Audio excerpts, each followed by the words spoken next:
lo dijo en la primera hora. Creo que hay que partir por dos cosas que ayer fueron noticia.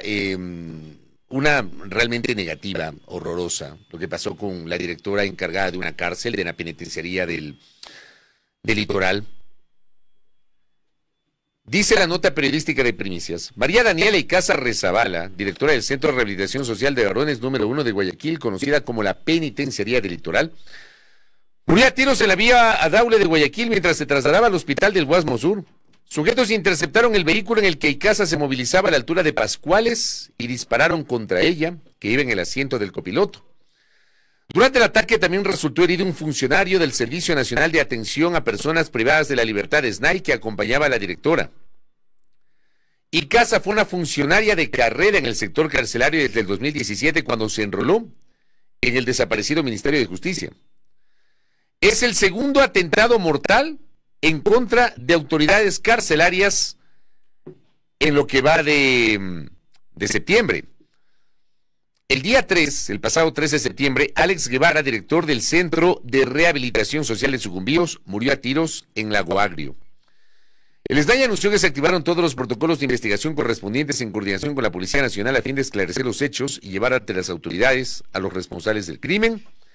La Fiscalía anunció que abrió una investigación de oficio sobre este caso de sicariato. Personal de criminalística de la DINASED se trasladó al lugar del crimen para realizar el levantamiento del cadáver, la recolección de indicios balísticos y otras diligencias.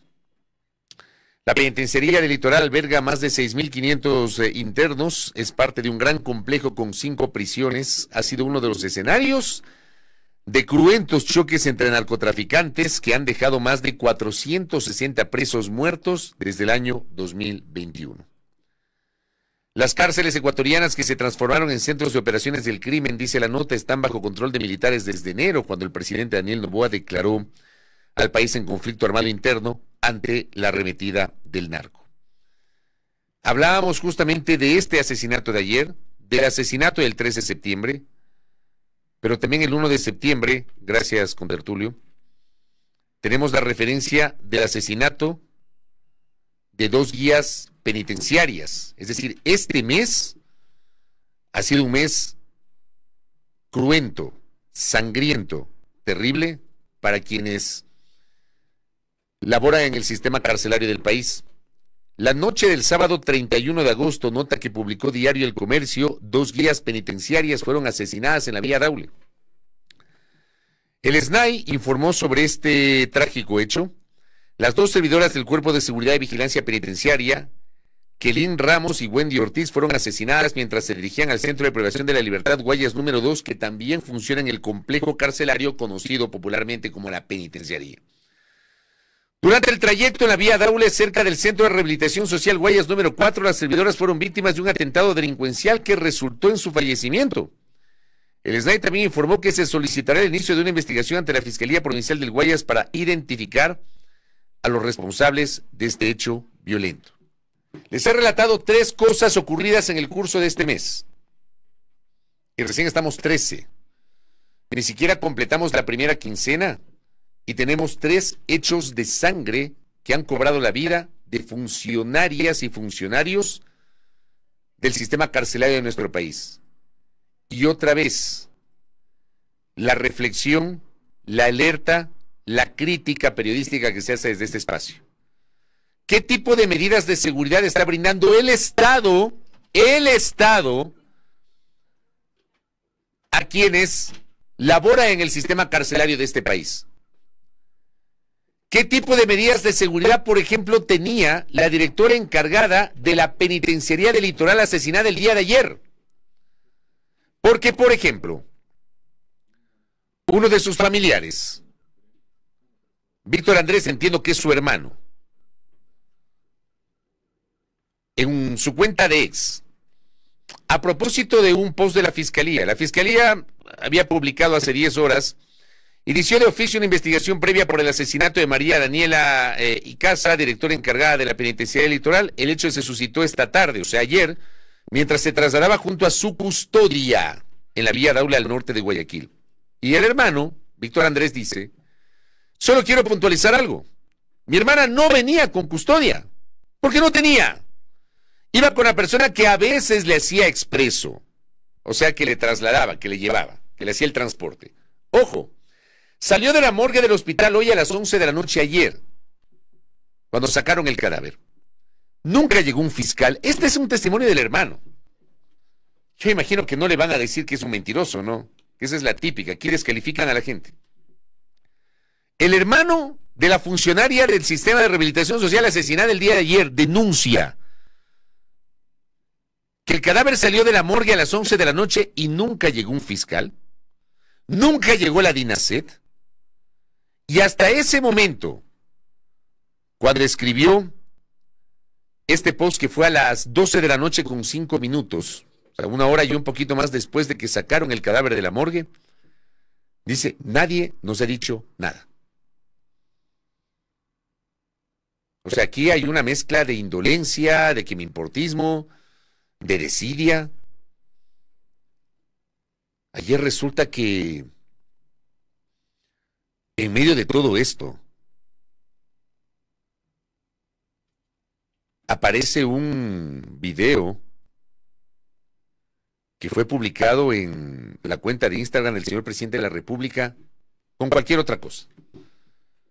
Refiriéndose en ese video, es un reel de Instagram que entiendo también se publicó en la cuenta de TikTok del presidente.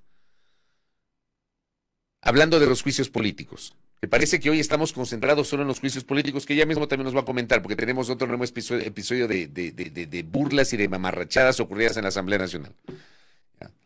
Pero hablando de eso, y no diciendo nada sobre lo que está pasando con los funcionarios del sistema de rehabilitación social que están expuestos. Las autoridades no han dicho media palabra sobre el tema.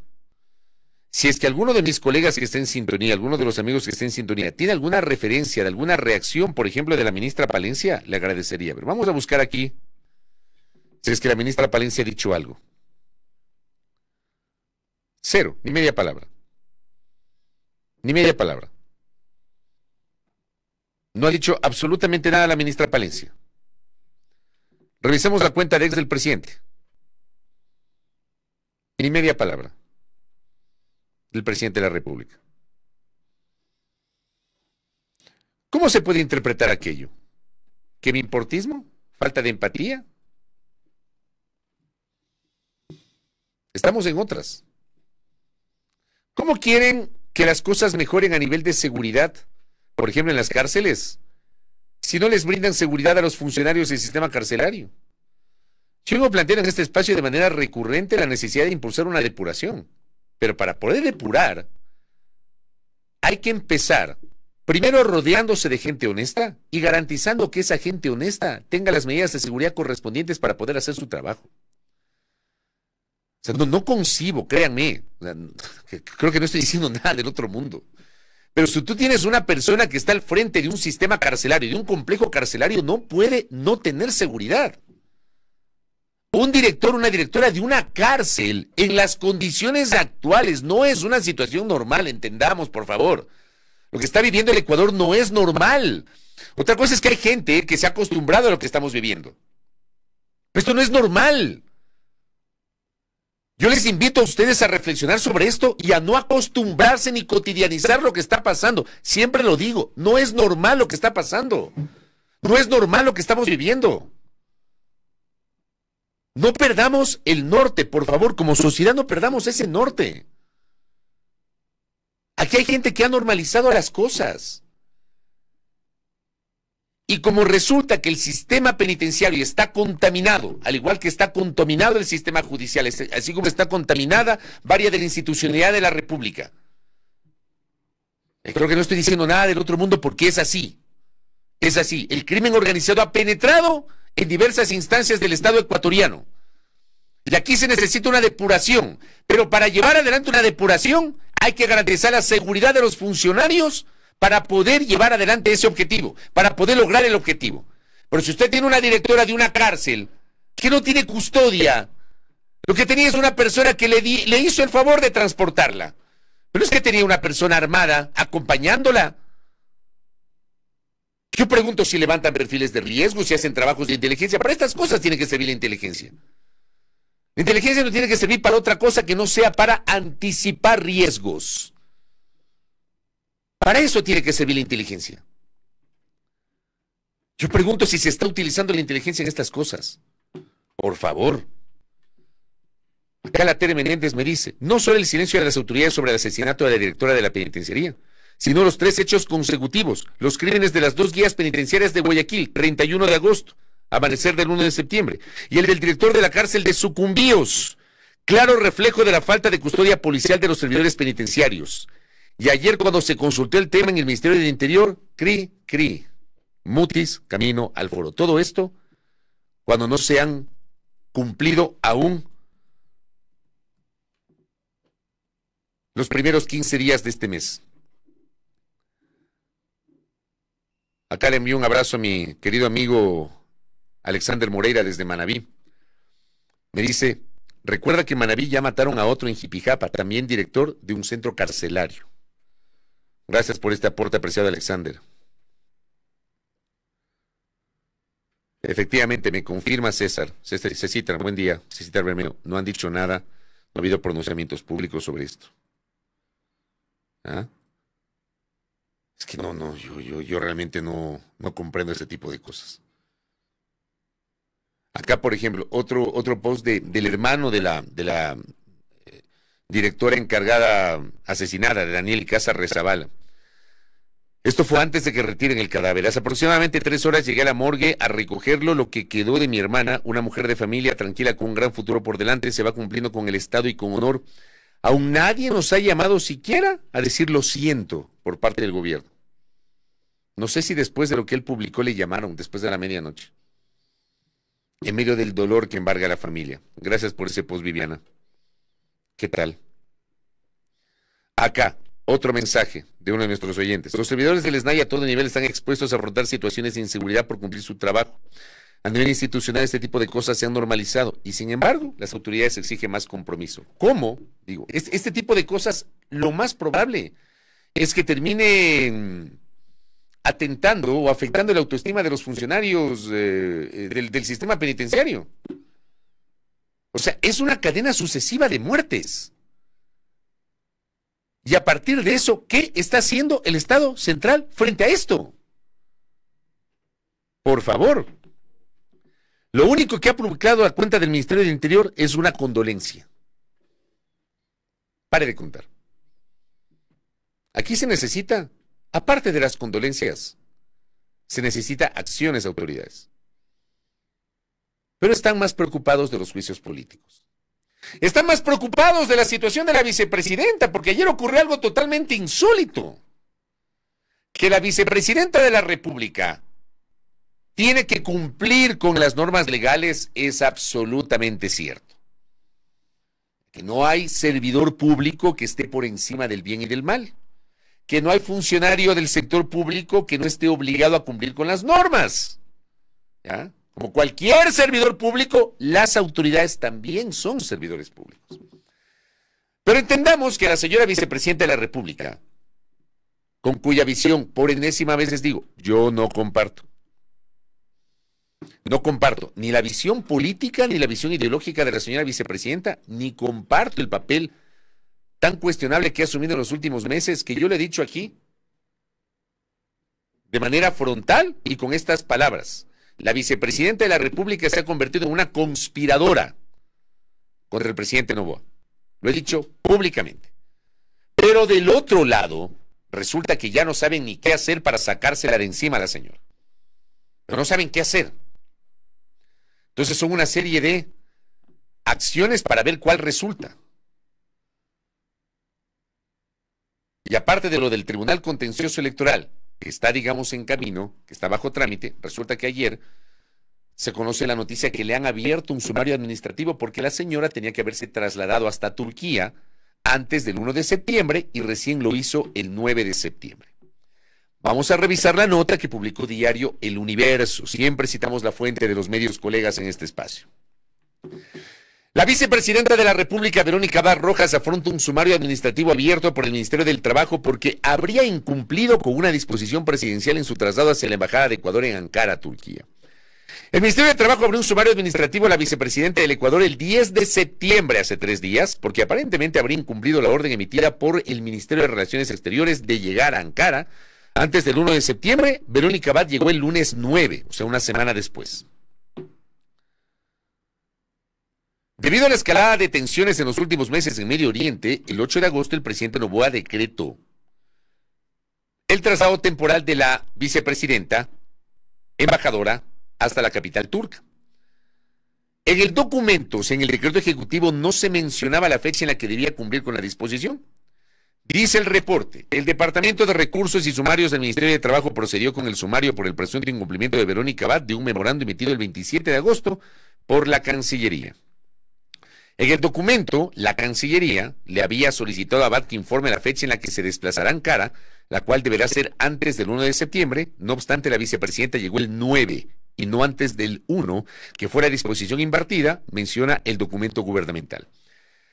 Recursos y sumarios de un término de 24 horas para que Abad remita el informe técnico motivado sobre el posible incumplimiento de la disposición, lo cual se produce en medio de las tensiones entre el presidente y la vicepresidenta. A ver, el tema es que a partir de la apertura del sumario, porque claro, y quienes saben, quienes manejan los temas del sector público, saben que para cualquier servidor público, la apertura de un sumario administrativo eventualmente podría desembocar en la desvinculación.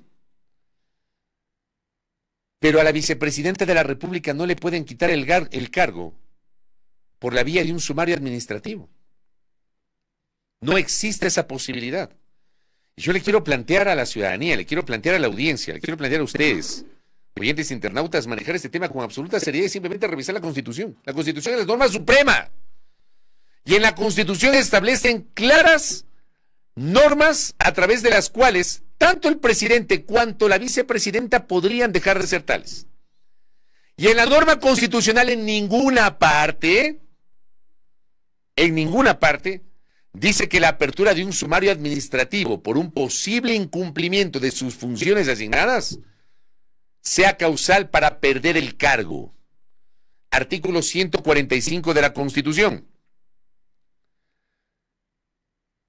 La presidenta o presidente de la República, esto se aplica exactamente igual para quien ostenta la vicepresidencia de la República, cesará en sus funciones y dejará vacante el cargo en los casos siguientes: por terminación del periodo, no es el caso; por renuncia voluntaria aceptada por la Asamblea Nacional, no es el caso, la señora Abad no quiere renunciar; por destitución de acuerdo a lo dispuesto ¿en dónde? En la Constitución.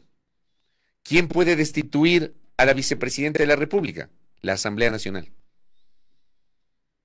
No la puede destituir el Ministerio del Trabajo, la Asamblea Nacional. Ya les voy a explicar.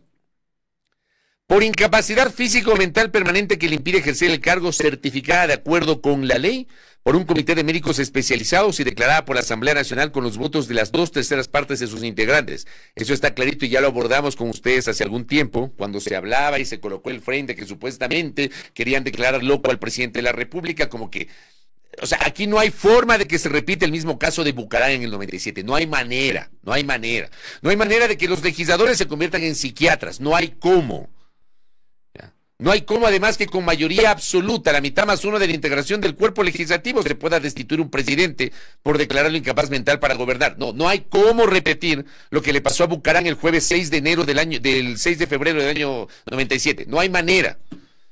Aquí se habla de todo un procedimiento que consta en la Constitución y que está aterrizado en la Ley Orgánica de la Función Legislativa. Por abandono del cargo, comprobado por la Corte Constitucional. No basta con que mañana pasado digamos que el Ministerio del Trabajo dice: ¿saben qué? La vicepresidenta abandonó el cargo. Abandono del cargo comprobado por la Corte Constitucional y declarado por la Asamblea Nacional con los votos de las 2/3 partes de sus integrantes. ¿Saben cuánto es eso? 92 votos. Y por revocatoria de mandato de acuerdo con el procedimiento establecido en la Constitución. ¿En qué parte dice aquí que por la apertura de un sumario administrativo se le podría destituir a la señora vicepresidenta de la República? Ahora, también la norma habla de destitución. Vamos al 130 de la Constitución. Esa podría ser una razón por la cual la señora vicepresidenta pierde el cargo. Artículo 130, aplica lo del presidente, aplica para la vicepresidenta. ¿Cuándo podría ser destituido un vicepresidente o una vicepresidenta? O por un juicio político, artículo 129 de la Constitución, que tiene causales específicas, delitos contra la seguridad del Estado, delitos de concusión, cohecho, peculado, enriquecimiento ilícito, delitos de genocidio, tortura, desaparición forzada de personas, secuestro, homicidio por razones políticas o de conciencia. Ya vivimos esto con Guillermo Lasso. Con Guillermo Lasso vivimos 2 intentos de destitución utilizando estos 2 artículos de la Constitución. El 129, que fue en mayo del año pasado, por la vía de un juicio político. Si uno revisa las causales, que además las causales tienen que ser avaladas por la Corte Constitucional, y ninguna de estas causales se ajusta a un posible juicio político contra la vicepresidenta. Pero vamos al 130 de la Constitución, donde se habla de otro mecanismo que también se quiso aplicar con Lasso en junio del año 2022. La Asamblea Nacional podrá destituir al presidente de la República o a la vicepresidenta, 1, por arrogarse funciones que no le competen constitucionalmente, previo dictamen favorable de la Corte Constitucional, o 2, por grave crisis política y conmoción interna. Este segundo quisieron aplicar con Lasso en junio del año 2022. O sea, estos 2 artículos, el 129 y el 130, ya los aplicamos aquí en el Ecuador. El 130, destitución directa por grave conmoción interna y crisis política, en junio del 2022, en medio de la paralización de los indígenas. ¿Se acuerdan? En la Asamblea le abrieron un proceso de destitución a Lasso que no prosperó. No tuvieron los 92 votos. Y luego el año pasado, en mayo del 2023, le iniciaron un juicio político a Lasso, que no prosperó porque además el presidente declaró la disolución de la Asamblea Nacional, activando esto que llamamos popularmente el mecanismo de muerte cruzada, 129 de la Constitución. ¿En qué parte dice que con un sumario administrativo, porque la vicepresidenta no se trasladó el 1 de septiembre, sino el 9 de septiembre, puede perder el cargo? Pero alguna gente dice eso. Y como yo siempre digo, gente de no creer, que dice cualquier cosa. Las cosas hay que argumentar. Simplemente basta con leer. No es difícil. Yo les invito a leer. Aquí no se precisa ser abogado, ser especialista en derecho parlamentario, ser constitucionalista, estar formado en el derecho. No, no, no. Aquí se necesita tener mínima comprensión lectora. ¿En qué parte de la Constitución se establece que la vicepresidenta de la República podría perder el cargo por la apertura de un sumario administrativo? No hay forma. Pero en esas andamos. ¿Ah? Y acá me escribe un legislador, le envío un abrazo al legislador, me voy a reservar el nombre del legislador. Pretender destituir a una vicepresidenta mediante sumario administrativo es absurdo e inconstitucional, pues existe la forma expresa establecida en la Constitución de cómo destituirla. La acabo de leer. Me ha leído la mente el parlamentario. Es lo mismo en el caso de las denuncias ante el Tribunal Contencioso Electoral. Se la puede sancionar, pero no destituir, pues hay norma expresa constitucional superior a cualquier ley de las causales y forma en la que se debe destituir a un presidente y a un vicepresidente de la República. Estas cosas, como digo, hay que analizarlas con cabeza fría, lejos de la pasión y con absoluta seriedad y responsabilidad. Pero en esas nos tienen. O sea, esto resulta que copa la atención, cuando lo que debería copar la atención en este momento, en estos minutos, no es abrir un sumario a la vicepresidenta, es dotar de seguridad a los servidores del sector seguridad, redundo, a los guías penitenciarios, a los directores de las cárceles. Que las autoridades, por favor, sean mucho más empáticas, que entiendan que hay cosas muchísimo más importantes que grabarse un TikTok para cuestionar la postura que tienen algunos legisladores, que además esta ha sido una semana, una semana realmente de colección para la Asamblea. No me va a quedar tiempo para seguir hablando del tema y lo voy a reservar para el lunes. Pues les anticipo. Dentro de las mamarrachadas de esta semana en la Asamblea Nacional, porque la Asamblea se ha concentrado en la polémica respecto de los juicios políticos. Resulta que ayer Ya, luego de la sentencia, de la acción de protección del juez, la pantomima del día lunes de la Comisión de Fiscalización, el pleno que ahí trató entre saltos y brincos de subsanar todo el desastre que había armado la Comisión de Fiscalización, se bajaron el juicio político a la señora Fiscal General del Estado sin ninguna explicación jurídica válida. Políticamente podemos discutir un montón de cosas, pero jurídicamente no hay razón para que se hayan bajado el juicio político a la señora Fiscal General del Estado. Ya, resulta que ahora supuestamente iba a comenzar el juicio político al exsecretario de la Administración. Anoche resulta que la proponente retiró el juicio político, que es una figura que no existe en la Ley Orgánica de la Función Legislativa, como tampoco existe la figura del retiro de firmas. Me acabo de enterar que la proponente del juicio político contra Andrea Montalvo, la exsecretaria de Educación Superior, también ha retirado el juicio político, figura que no existe en la ley orgánica. Por otra parte, ayer mismo, la jefa de la bancada del gobierno en la Asamblea Nacional, Valentina Centeno, ha enviado una comunicación adjuntando 28 firmas adicionales. Que yo sepa en este proceso, y corríjame mi doctor Pedro, usted que siempre está en sintonía, corríjame si estoy equivocado, pero que yo sepa no hay cómo juntar más firmas. O sea, en ninguna parte de la ley orgánica. No sé si yo soy el equivocado, pero ayer ya, primero la señora Patricia Núñez envía una nueva comunicación declinando seguir impulsando el juicio político que ella lo impulsó originalmente.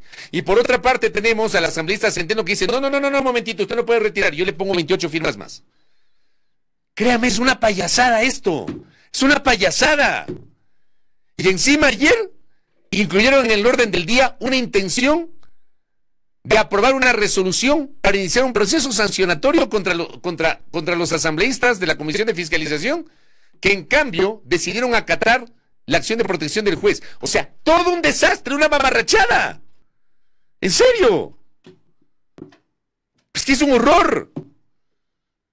Ya, en esas están nuestros legisladores y legisladoras. Eso me lo reservo para el lunes. Así que respiremos el fin de semana.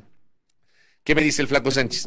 Sumado a que en derecho público solo se puede hacer lo que está escrito. Pues así es, no se precisa ser abogado para entender eso. En el derecho privado se hace lo que no está prohibido. En el derecho público solo se puede hacer lo que está escrito. ¿Ya? Así de simple. No es que no apruebas una cosa, se entiende por negada. No. ¿Apruebas o no? ¿O niegas o no? Así funciona. Alguna gente no lo entiende. Un verdadero pandemonio, como dice mi pan Andrés. Cierro el comentario, voy a la pausa. Al regresar tenemos una interesantísima agenda. Ya lo tengo conectado al penalista Julio César Cueva. Vamos a hablar del caso Encuentro.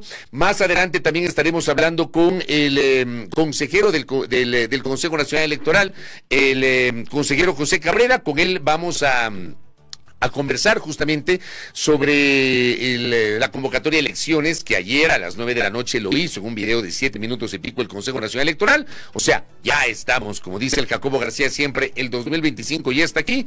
Y también hablaremos con Marcela Reynoso, ex gerenta de Petroecuador, a propósito de la conversación que tuvimos ayer con David Almeida, a quien por cierto le han abierto igualmente un sumario administrativo con el riesgo de que le puedan sacar visto bueno por su declaración en contra de lo que está pasando con el Campo Amistad. Vemos que nos dice la ex gerenta de Petroecuador y especialista en esta materia. Primera plana, todas las noticias, todas las voces.